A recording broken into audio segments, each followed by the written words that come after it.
You know the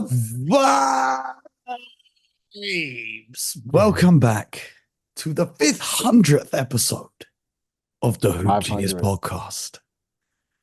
500 times the people have heard me say, you know the vibes. That's kind of insane. If someone had a lot of free time, they could make a compilation of all 500 you know the vibes is, which I think would be cool if anyone's got enough free time in their day. That'd be fun. But this show, as always, is brought to you by NBA 2K24. I want to give a special shout out to the people at NBA 2K24. My brother Tom over there, who does a great job managing this partnership with us. And I want to give an even bigger shout out to the one and only Mr. BJ Armstrong, who's with me for basically the 500th time. Man, give a shout out to you, the listeners, the fans. 500 shows. Appreciate you, Mo. And to the next 500. I Let's make it even appreciate you. better. See, BJ came on our show on Sky Sports as a one-off guest. Little did he know he would never be able to get rid of me. Here we are, 500 shows later. But what a way to celebrate the 500th episode by not one, but two game sevens happening to determine the final spots in the NBA conference finals. BJ, did you enjoy the games tonight? I really did. And Well, my wife reminded me today that 75% of all game sevens mhm. are won by the home team. Oh, and yet today, And yet today, we saw two game sevens, and both of the visiting teams won. I mean, I can't recall ever seeing anything like this, Mo. I can't recall. I'm sure I'm guessing it's probably happened in the 75 years, but it's amazing to have seen. We saw two visiting teams on the road in game seven win today. And that was just an incredible achievement.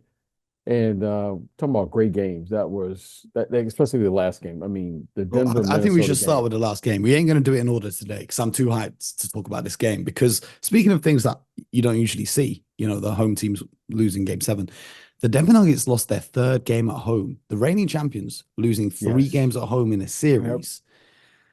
And this game was insane because by halftime, you thought the Denver Nuggets have got it wrapped up. You thought they're up 15, they had a 20-point lead in the third quarter. You thought, all right, cool, business as usual. Little did they know, Anthony Edwards had an awful game by his usual standards, if you look at the scoring, but it was a fantastic team performance by the Timberwolves. Now, I can tell you the story of this game, but if you didn't watch this game and you guys come to the podcast for recaps, I would heavily implore you to go back and watch this one because it was an amazing from start to finish. It started off such a gritty game. They couldn't make shots to start the game. The defenses were locked in. But the third quarter, Timberwolves defense was unbelievable. And BJ, just to put it in context, right? This is a team whose best player is what, 22 years old. They just went on the road for a game seven with the defending champions, had a 30-point swing in the game. They were down 20 at one point, and their best player had a bad game, and they found a way to win. And if that doesn't say championship DNA to you, I don't know what will, because that was, I ain't got the words for what the Timberwolves had just done. The way their defense just locked in the second half was unbelievable. Anthony Edwards finished 6 of 24 from the field with 16 points. But Karl-Anthony Towns, 23 points, 12 rebounds. But more importantly, BJ, this was the best game I've ever seen Karl-Anthony Towns play. His defense on Jokic in this one was special. This was more impressive to me than when he scored 62 back in January. Jaden McDaniels was quiet through the first 5 games of the series. He had 23 tonight. Rudy Gobert was getting destroyed on the internet, but the fourth quarter of Rudy Gobert, simply amazing. Now, Karl-Anthony Towns picked up his 5th foul early in the fourth quarter. Not to worry, we got the 6th man of the year, Naz Reid, who's going to come in and make some huge plays. Mike Conley, he hit a huge shot down at the end. And just an all-round amazing team performance from the Minnesota Timberwolves. So for the Denver Nuggets, I mean, Jokic put up 34 points, 19 rebounds, 7 assists, but he couldn't hit a three-pointer until late in the game. He was 2 of 10 from deep. Jamal Murray started hot. I think he had 24 points in the first half, but he finished with only 35. So he only had, 11 points in the second half of the game. They got basically nothing from their bench. Michael Porter Jr. had another stinker. This was an awful series for him. He was 1 of 6 from deep, 7 points. Aaron Gordon only gave him 4 points, 4 rebounds. Kentavious Caldwell-Pope only gave him 5 points. And BJ, all season long, he talks about the depth, and it came back to bite them. Jokic played 47 minutes in this one. He only took 1 minute of rest. And I don't know if Bruce Brown and Jeff Green would have won them this game, but I do know when Kentavious Caldwell-Pope and Michael Porter Jr. can't hit shots, it would have been nice to have them in to hit a couple buckets. What were your thoughts after this one? Well, first let's start with the Minnesota Timberwolves. What an amazing effort. And for all the, young players, young coaches, people who are teaching the game of basketball. We always like to say to our players, that are learning the game, don't let your shooting and your offensive output determine whether you play well or not.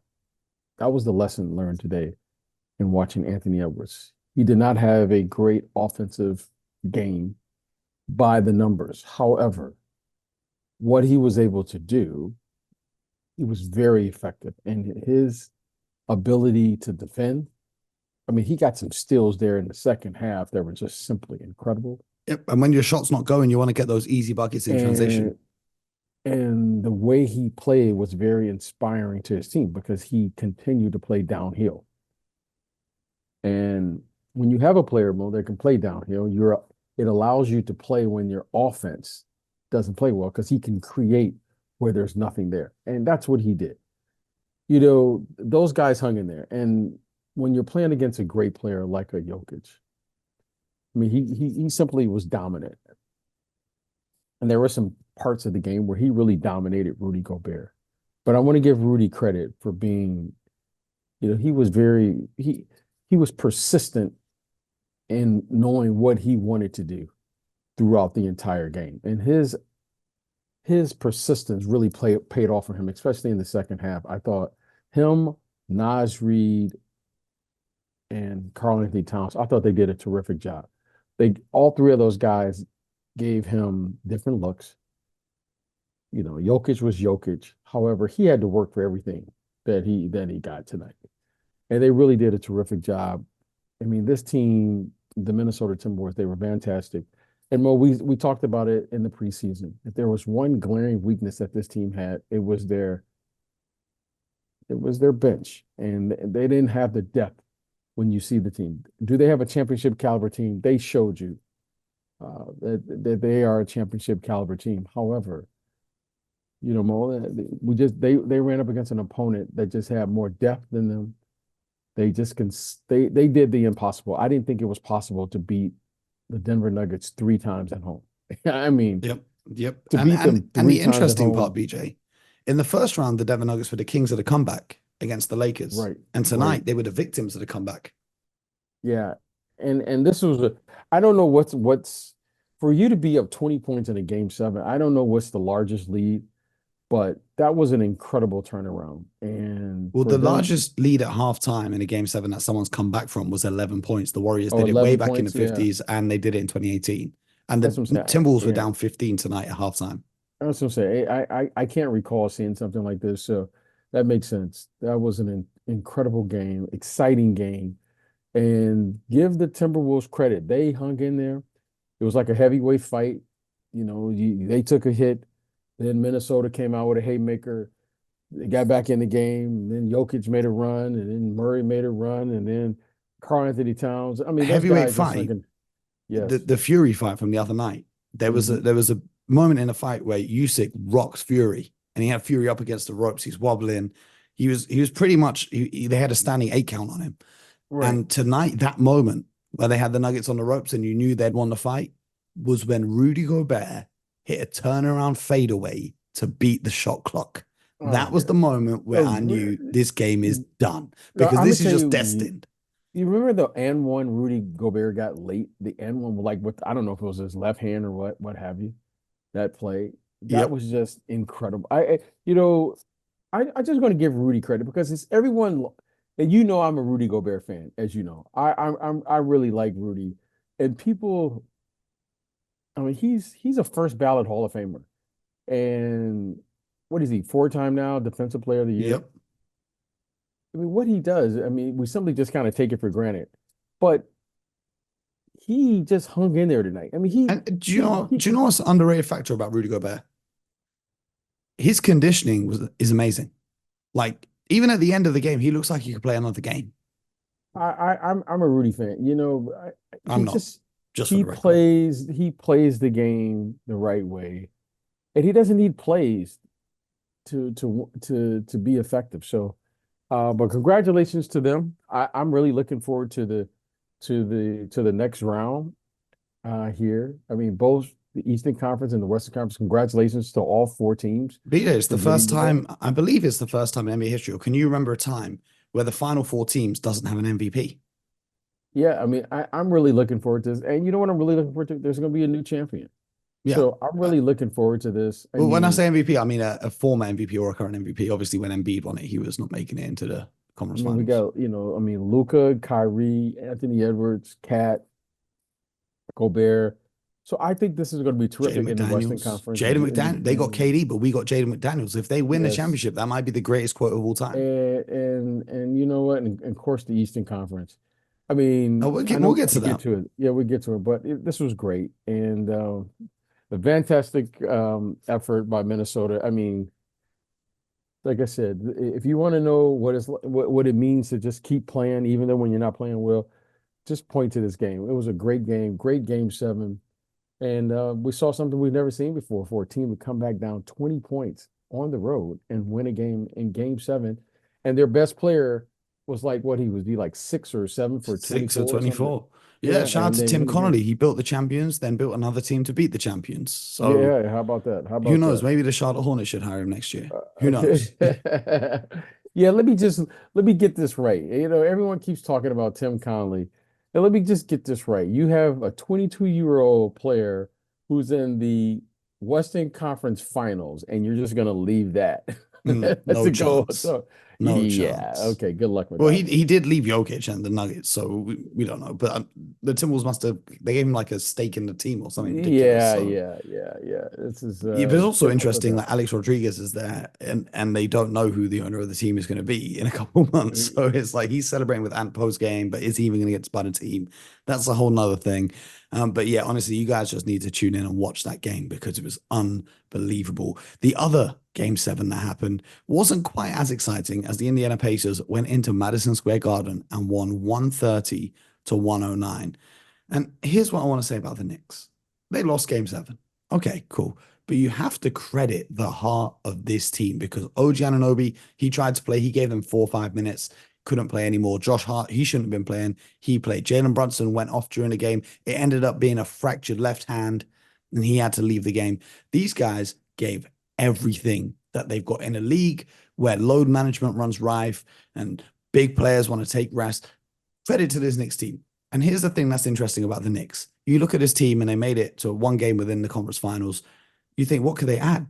They could add one of the league's best shot blocking bigs who can grab boards to help Isaiah Hartenstein. They could add one of the league's best defenders.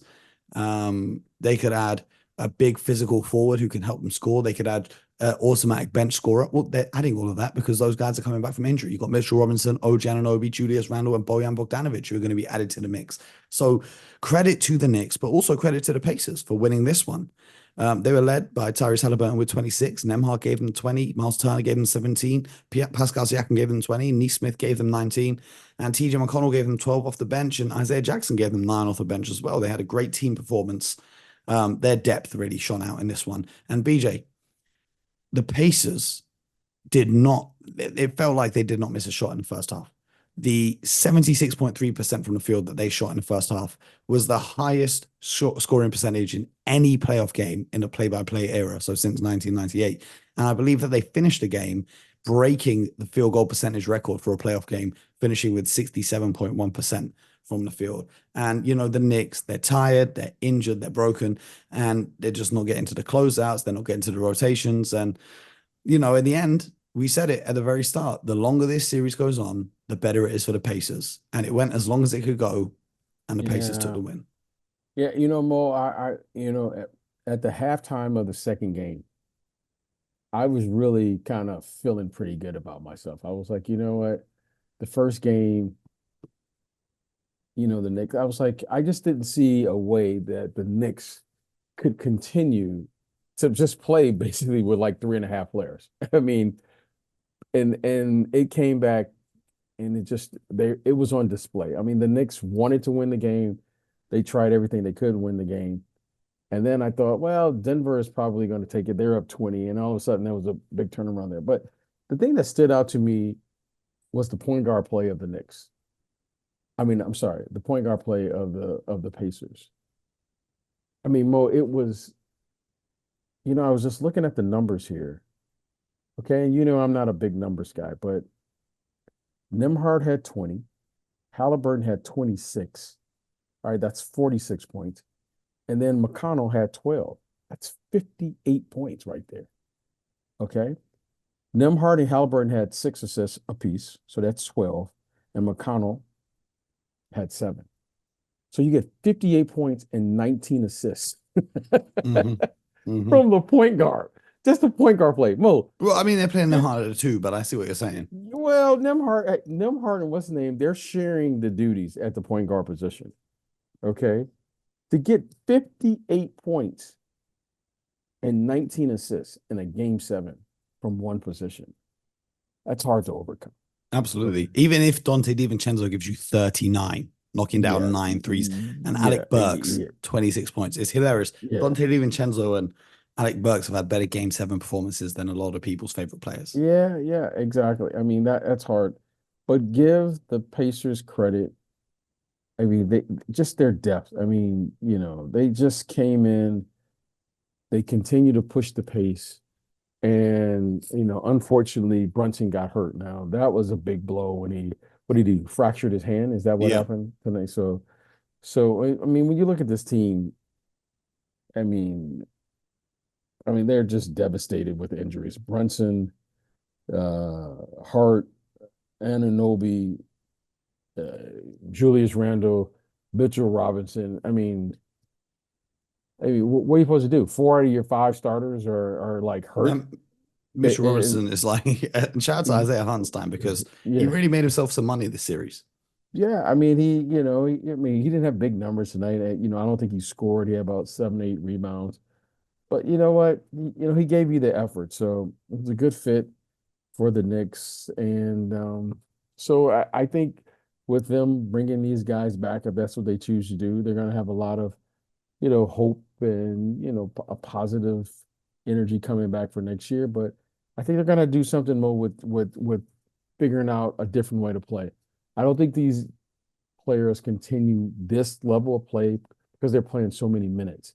They're going to Hmm. have to reduce these minutes to 30 to 35 minutes max for these guys. That's too many minutes that they're playing.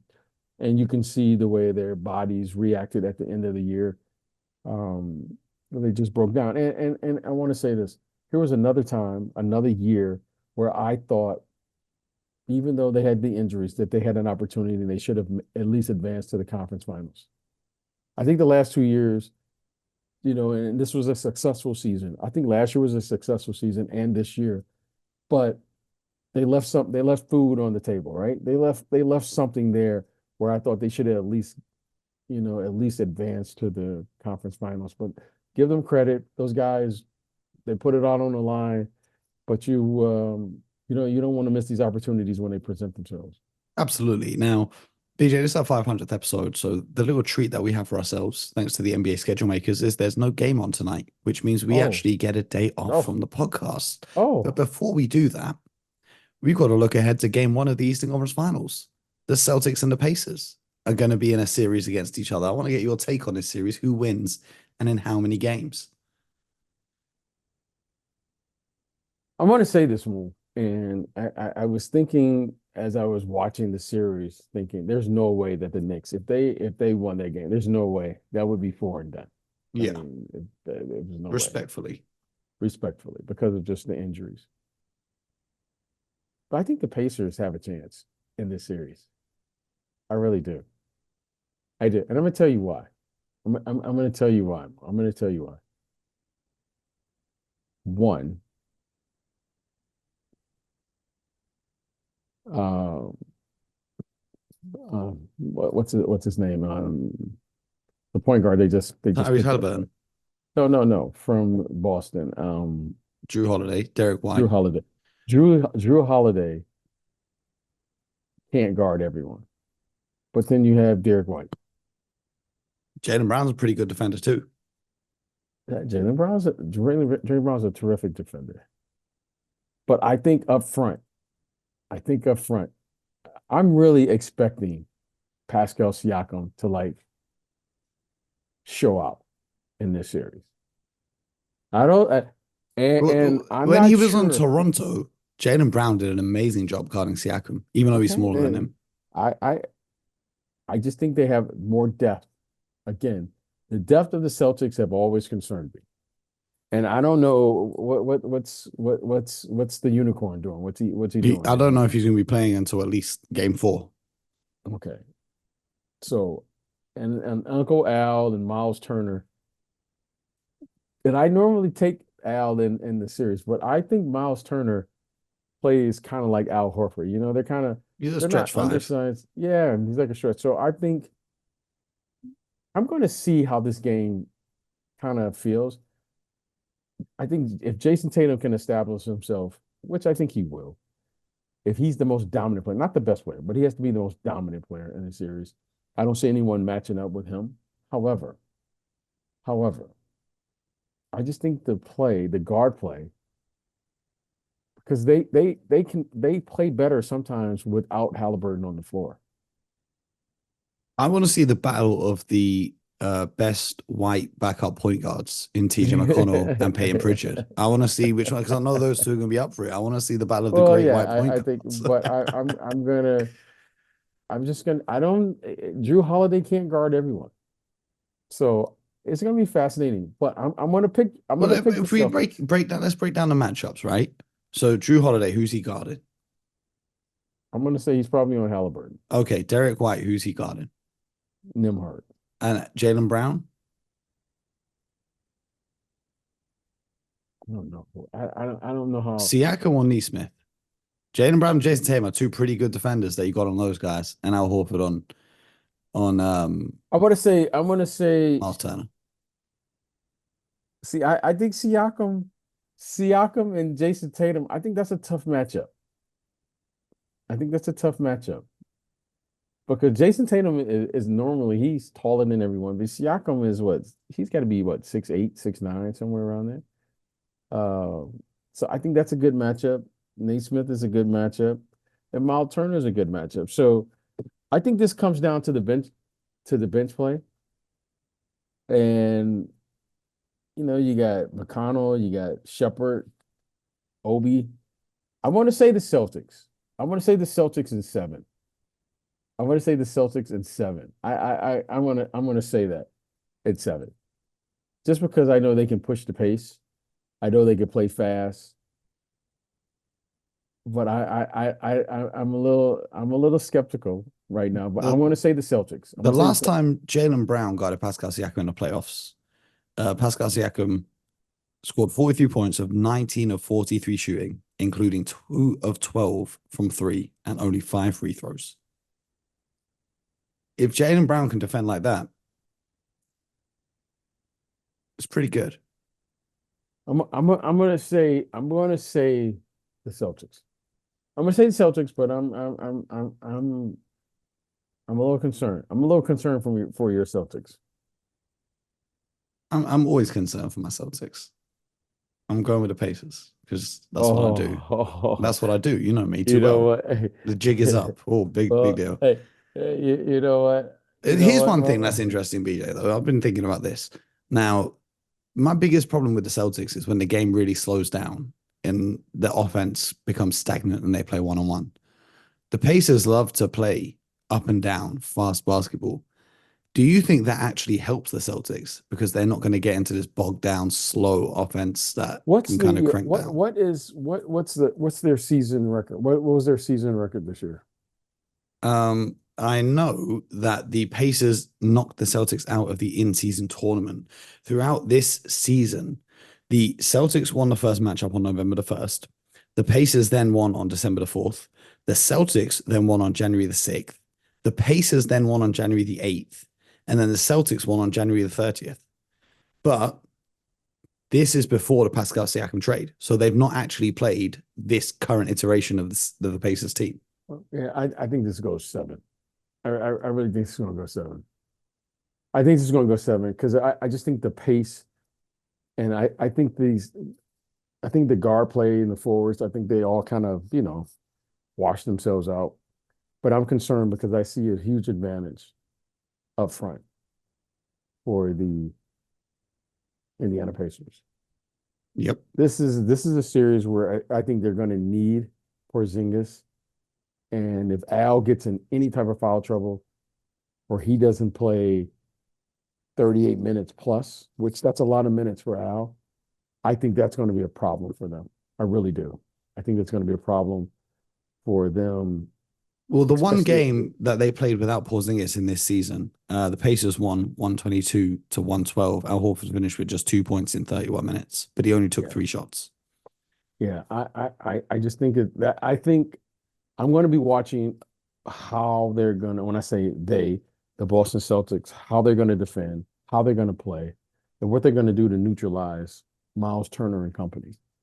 I think Miles Turner and Siakam can both have big series, and I think they can both establish themselves and be the dominant force, for the front court. So if that happens, Mo, I don't think there's any way. Now you have to go small ball with Jason Tatum as literally your power forward. And I don't like that. I don't like that for Jason Tatum have to go down there and bang, play physical. I don't like that for him. So I think that could be a major problem for them, but we'll see. We'll see how it turns out. But I especially if the Pacers, because the Pacers, they've shown that they're capable, because the way they play, they're capable of putting up a lot of points. And I just like their bigs. I'm hoping Missoula finally gives me the Xavier Tillman minutes that I've been asking for. I want to see what they look like. I don't know if that's a good. I don't know if this is a good matchup for him. I don't know if this is a good matchup for him. I don't like the athleticism of the Celtic bigs. I don't like the athleticism. I like it with Porzingis.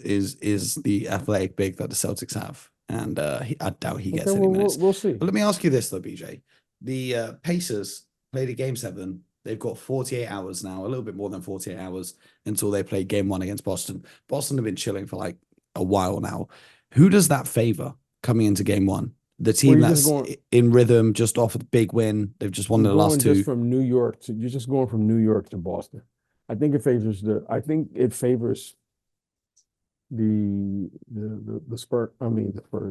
Pacers.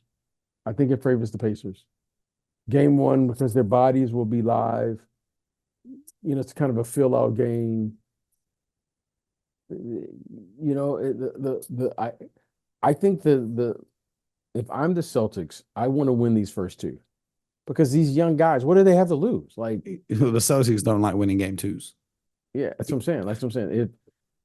You just don't want to give the Pacers. I think the Pacers can win game 1. It's because those guys haven't been playing. These guys are coming off the game. They just played today, and then they'll travel tomorrow.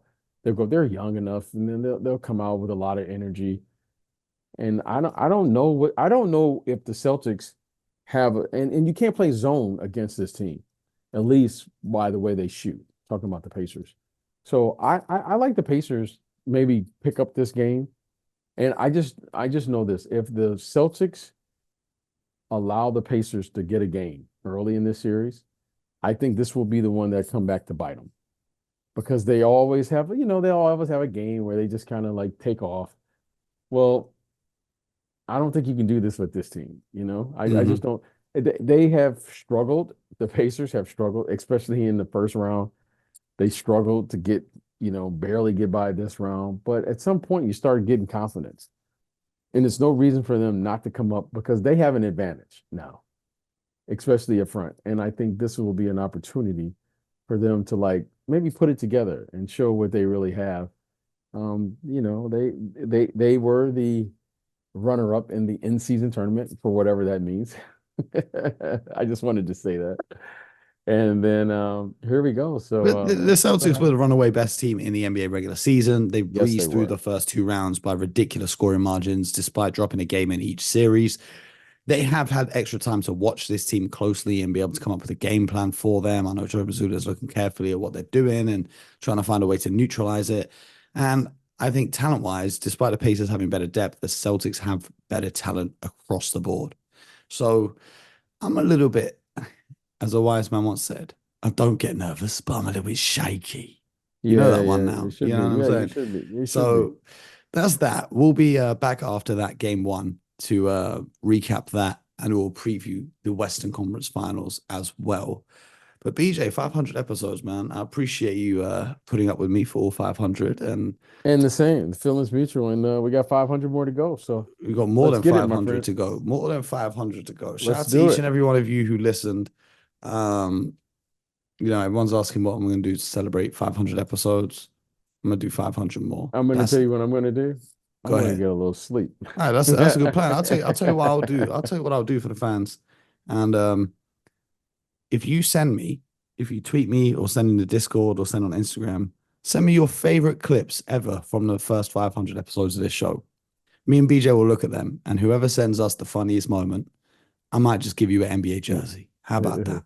How about that? Sounds like a winner. Yeah, yeah, let's do that. So shout out to you guys who listen. If you do enjoy the show, please do share this with any basketball fans that you know, whether they're big basketball fans or whether they're people that just want to get into basketball now that the playoffs are here. Please do share this show with them so that we can keep bringing this to you. And it would really help us if you guys go on the Apple Podcast app and leave a review. Tell the people how much you enjoy the show, or if you're on Spotify, make sure you give us 5 stars. That makes all the difference in the world. So we appreciate you guys rocking with us. Thank you so much for being here with us on this journey. And we've got a lot more to come. And we'll do some sort of celebration episode. We'll bring some friends to the show, but we might save that for the off season because the flow of the playoffs right now, you know, it's a lot. It's a lot going on. And I know BJ needs to get some rest. And yeah, BJ, congratulations, 500 episodes, and Appreciate you. the marathon may continue. So until next time, make sure you subscribe, YouTube, Spotify, Apple, wherever you get your podcast from. And most importantly, for the 500th time, get buckets.